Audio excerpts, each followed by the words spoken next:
नमस्कार, जनवार्तामध्ये आपल्या सगळ्यांचं स्वागत। सर्वप्रथम पाहूयात ठळक बातम्या।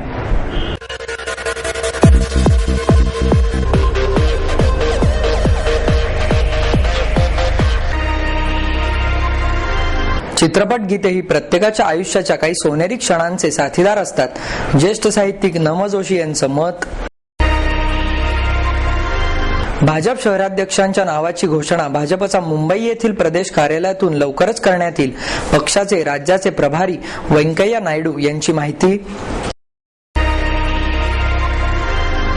महिला बचत गटांनी आयोजित केलेल्या झेप 2011 प्रदर्शनाचे उद्घाटन संपन्न।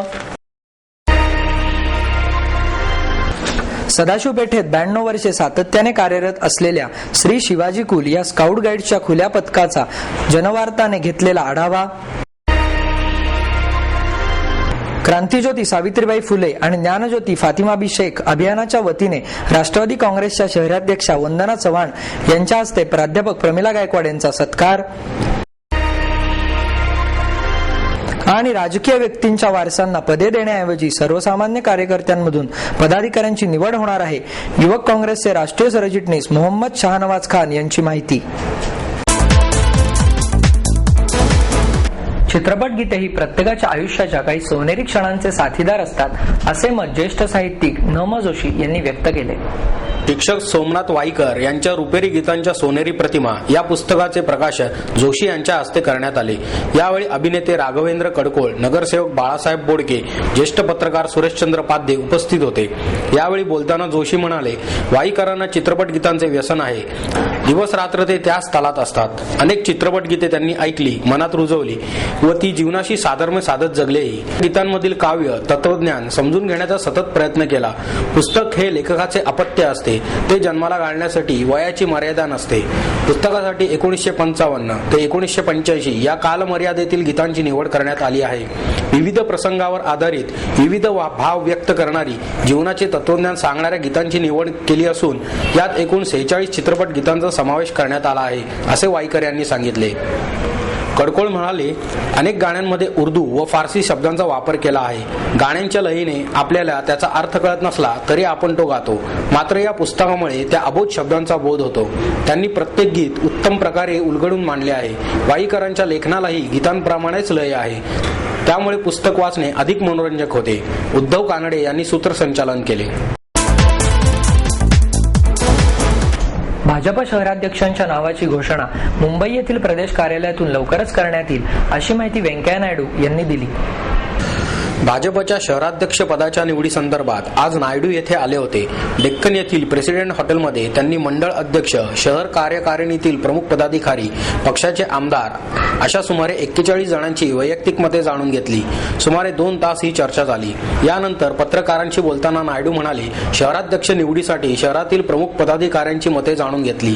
याचा अहवाल मुंबईतील प्रदेश कार्यालयाकडे सोपवण्यात येईल। अंतिम निर्णय प्रदेश अध्यक्षच घेतील। या महिन्यामध्येच हा निर्णय होईल। नायडू म्हणाले, प्रभारी या नात्याने राज्यात प्रत्येक ठिकाणी जात आहे। पक्ष संघटन अधिक मजबूत करण्यासाठी राज्यभर फिरत आहे। या हेतूनेच येथे आलो आहे। यावेळी पक्षाचे संघटन मंत्री गुरुनाथ कुलकर्णी, सहसंघटन मंत्री सुनील कर्जतकर, आमदार माधुरी मिसाळ, चंद्रकांत पाटील, महापालिकेतील गटनेत्या मुक्ता टिळक यांच्यासह नगरसेवक आणि वरिष्ठ पदाधिकारी उपस्थित होते। दिग्विजय सिंह जी आजकल अनएम्प्लॉयड है, उनको मध्य प्रदेश लोगों ने हराया, तो इसलिए वो अपना मेहरबानी के लिए, नेतृत्व का मेहरबानी के लिए कुछ ना कुछ बीजेपी के खिलाफ, कुछ ना कुछ हिंदुत्व के खिलाफ, नहीं तो हिंदूवादी संगठनों के खिलाफ बोलना उनका आदत बन गया, मगर कोई गंभीरता से नहीं ले रहे। उनका पार्टी भी नहीं ले रहे। कारण क्या है, पार्टी वालों ने कहा हमको कुछ लेना देना नहीं है, उनका निज राय है। एक दूसरा, ये दिग्विजय सिंह जी ऐसी केवल कैजुअल नहीं कर रहे, उन्होंने एक योजना के अनुसार पूरी विषयों के ओर से ध्यान डाइवर्ट करने के लिए ये प्रयास कर रहे हैं, मगर वो डाइवर्ट नहीं होगा। 1,76,000 करोड़ स्कैम कोई मामूली स्कैम नहीं है। देश का जनता इसको भूलने के लिए तैयार नहीं है, मगर दिग्विजय सिंह जी प्रयास कर रहे हैं। वो कह रहे हेमंत करकरे जी से मैंने फोन पे बात किया, रिकॉर्ड फोन पे बात किया, नहीं किया है तो मगर उन्होंने क्या कहा, इसका क्या सबूत है? कुछ सबूत है ही नहीं। वो जो व्यक्ति अभी नहीं है, स्वर्गवास हो गया, उनके बारे में कुछ इधर उधर उनके मुंह से, उनके नाम से कहना ये गलत है, ये अनैतिक भी है, मतलब इमोरल भी है, अनएथिकल भी है। लायन्स क्लब इंटरनॅशनल आणि महिला बचत गट यांच्या वतीने आयोजित करण्यात आलेल्या झेप 2011 या प्रदर्शनाचे उद्घाटन बालगंधर्व कलादालन येथे करण्यात आले. लायन्स क्लब इंटरनॅशनल आणि न्यू इरा फाउंडेशन स्वामिनी महिला स्वयंसहाय्यता बचत गट यांच्या संयुक्त विद्यमाने झेप 2011 या प्रदर्शनाचे उद्घाटन लीला पुनावाला आणि लायन्स क्लबचे प्रांतपाल राज मुच्छाल यांच्या हस्ते करण्यात आले. यावेळी इंडियन बँकेचे झोनल मॅनेजर रघुनाथाचारी, नाबार्ड बँकेचे डेप्युटी मॅनेजर प्रकाश गायकवाड, न्यू इरा फाउंडेशनच्या अध्यक्षा कीर्ती जोशी, जयश्री पेंडसे, अश्विनी लंबे, अंजली कुलकर्णी आदी मान्यवर उपस्थित होते. हे प्रदर्शन 6 ते 10 जानेवारी दरम्यान बालगंधर्व रंगमंदिर येथे सुरू राहणार आहे. या प्रदर्शनात फुलझाडे, कलकत्ता तसेच शेडेड साड्या, बॅग्स, सिरॅमिक ज्वेलरी, संक्रांतीसाठी खास तिळगुळ, हलव्याचे दागिने, लोकरीचे कपडे, पुरणपोळी, गुळपोळी, उकडीचे मोदक, पुरणाचे मांडे, फ्रूट डिश, पिठलं भाकरी, मटण, चिकन, कोल्हापुरी तांबडा पांढरा रस्सा आदी पदार्थ खवय्यांसाठी उपलब्ध करण्यात आले आहेत. अशा विविध प्रकारचे 50 स्टॉल लावण्यात आलेले आहेत.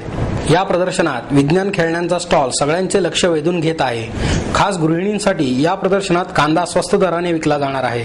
या प्रदर्शनास जास्तीत जास्त पुणेकरांनी भेट देऊन दर्जेदार उत्पादनांच्या खरेदीचा आनंद घ्यावा तसेच खास मालवणी जेवणाचा मनसोक्त आस्वाद घ्यावा असे आवाहन लायन्स क्लबचे प्रांतपाल राज मुछाल यांनी यावेळी केले.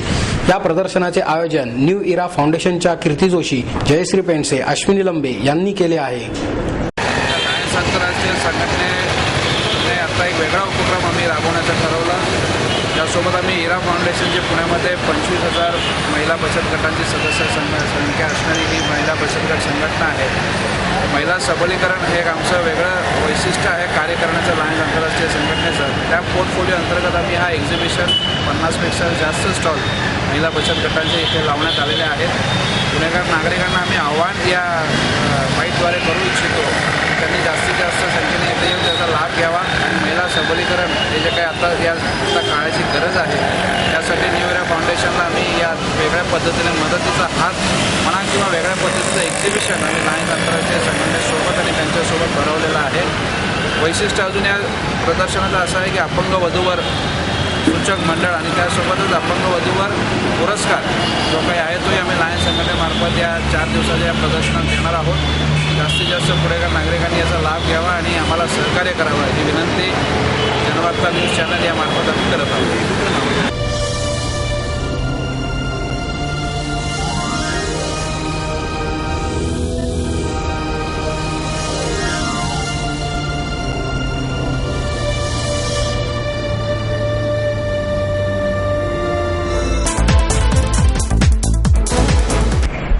वर्षे सातत्याने कार्यरत असलेल्या श्री शिवाजी कुल या स्काउट गाईडच्या खुल्या पथकाचा जनवार्ताने घेतलेला हा विशेष वृत्तांत पाहूया.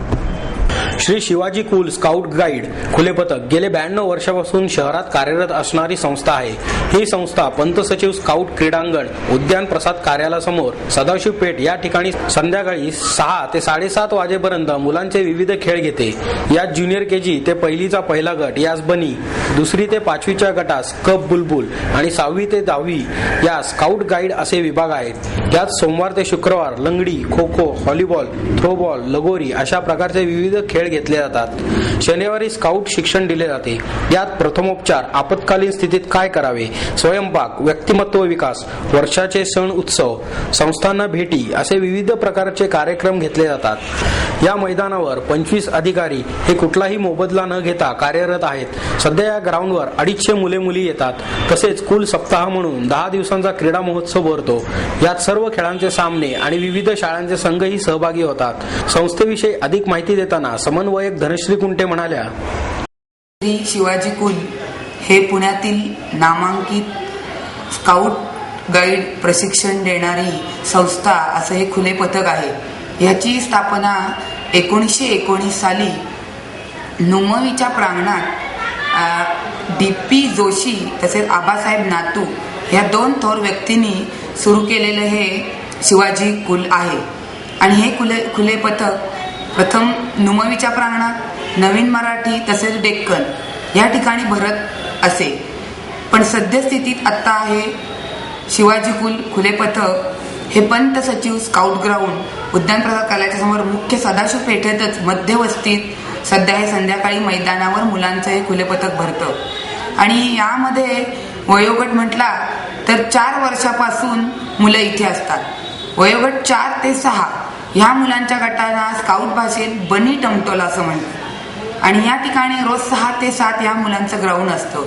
त्यांच्या वयोगटानुसार त्यांचे ग्रुप पाडले जातात. मग त्यांना प्रथम आल्यावर त्यांच्या काही एक्झरसाइज, त्याच्या जोडीने त्यांना छोटे छोटे खेळ त्यांच्या वयोगटानुसारच ते खेळ घेतले जातात. नंतर मग त्यांना गाणी, गोष्टी, त्याचप्रमाणे श्लोक म्हणजे संस्कार वर्गासारखं पण थोडं असं सगळं त्यांचे कार्यक्रम म्हणजे रोजचा मैदानावरचा त्यांचा हा 6 ते 7 वेळ हा असा मुलांचा असतो. त्यापुढे दुसरी मुलं मुली गेली की त्यांचे गट मात्र वेगळे पडतात. त्यामध्ये मुलींच्या गटाला बुलबुल ट्रूप म्हणतात, मुलांच्या ह्याला कप ट्रूप म्हणतात आणि मग दुसरीपासूनच्या मुलांना आपलं हे स्काउटिंग गायडिंगचं प्रशिक्षणाला सुरुवात होते.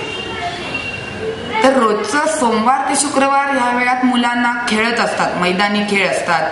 त्यामध्ये प्रामुख्याने त्यांची लंगडी, डॉसबॉल, व्हॉलीबॉल, फुटबॉल, त्याच्या जोडीने काही सांघिक खेळ, कबड्डी किंवा इतरही काही क्रिकेट अशा दृष्टीने त्यांचे सगळे खेळ घेतले जातात. त्याच्याच जोडीने त्यांना वेगवेगळी समूह गीतं वगैरे ह्याचंही प्रशिक्षण असतं.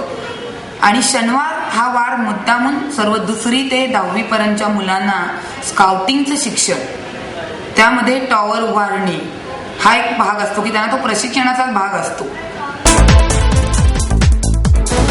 क्रांतिज्योती सावित्रीबाई फुले आणि ज्ञानज्योती फातिमाबी शेख अभियानाच्या वतीने प्राध्यापक प्रमिला गायकवाड यांचा सत्कार राष्ट्रवादी काँग्रेसच्या शहराध्यक्षा वंदना चव्हाण यांच्या हस्ते करण्यात आला. तुम्ही सूर्य आम्हा दिला कवडसा, आम्ही चालवू हा पुढे वारसा अशा शब्दात राष्ट्रपती पुरस्कार विजेत्या शिक्षिका आणि जिजामाता प्राथमिक शाळेच्या मुख्याध्यापिका प्राचार्या प्रमिला गायकवाड यांनी क्रांतिज्योती सावित्रीबाई फुले यांना सोमवारी अभिवादन केले. यावेळी मधुकर निरफराके, सिंधुताई काटे, विशाखा खैरे, नितीन पवार आणि राधा शिरसेकर उपस्थित होत्या. गायकवाड म्हणाल्या, सावित्रीबाईंनी शिक्षणाची दारे खुली केली म्हणून आपण मुली पुढे शिकू शकलो. माझ्या शिक्षकांनी केलेल्या संस्कारांमुळे मी शिक्षक झाले आणि राष्ट्रपती भवनापर्यंत पोहोचू शकले. मी सेवानिवृत्त होईपर्यंत ज्ञानाच्या तेजोशलाका घडवण्याचा माझा प्रयत्न राहील. चव्हाण म्हणाल्या, स्त्री शिक्षण क्षेत्रातील सावित्रीबाईंच्या कार्यामुळे समाज परिवर्तन घडून आले आणि विकासाचा झोत आपल्यापर्यंत पोहोचला. आज महिलांनी राजकारणाप्रमाणेच सर्व क्षेत्रात आपल्या कामाचा ठसा उमटवला आहे. मात्र देश महासत्ता होण्याचे स्वप्न पाहत असताना अजूनही कित्येक भगिनींना 4 भिंतींच्या बाहेर पडता येत नाही, हे वास्तव नाकारता येत नाही. यावेळी नीर फराके, काटे, पवार यांनी मनोगत व्यक्त केले. शिरसेकर यांनी प्रास्ताविक केले. राजकीय व्यक्तींच्या वारसांना पदे देण्याऐवजी सामान्य कार्यकर्त्यांमधून पदाधिकाऱ्यांची निवड होणार आहे, अशी माहिती युवक काँग्रेसचे राष्ट्रीय सरचिटणीस मोहम्मद शाहनवाज खान यांनी दिली.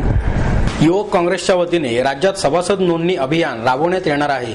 त्याविषयी माहिती देण्यासाठी पत्रकार परिषदेचे आयोजन करण्यात आले. शहराध्यक्ष ॲडव्होकेट अभय छाजेड, महिलाध्यक्षा नीता राजपूत यावेळी उपस्थित होते. यावेळी बोलताना खान म्हणाले, युवकांमधील नेतृत्व गुणांचा विकास करण्यासाठी निवडणूक पद्धत सुरू केली आहे. त्यामुळे पदाधिकारी निवडताना निवडणुका घेण्यात येतील. या निवडणुका माजी मुख्य निवडणूक आयुक्त JM लिंगडो यांच्या मार्गदर्शनाखाली घेण्यात येतील. त्यासाठी स्थानिक स्तरावर 5 पदाधिकाऱ्यांची नेमणूक करण्यात येईल. त्यामध्ये 2 खुला वर्गातील, 1 महिला, 1 मागासवर्गीय, 1 अल्पसंख्याक अशा वर्गातील असतील. या निवडणुका लढवण्यासाठी हे युवक 18 ते 35 वयोगटातील असावेत. त्यांच्यावर कोणत्याही स्वरूपाचा गुन्हेगारी आरोप नसावा. त्यामुळे पुढील महिन्यात त्या महाराष्ट्रात घेण्यात येतील. त्याचा आढावा घेण्यासाठी पुढील महिन्यात राहुल गांधी महाराष्ट्रात येणार आहेत. सभासद नोंदणी अभियानामध्ये नोंदवण्यात आलेल्या सभासदांची नावे संकेतस्थळांवर ठेवण्यात येतील, असेही त्यांनी सांगितले.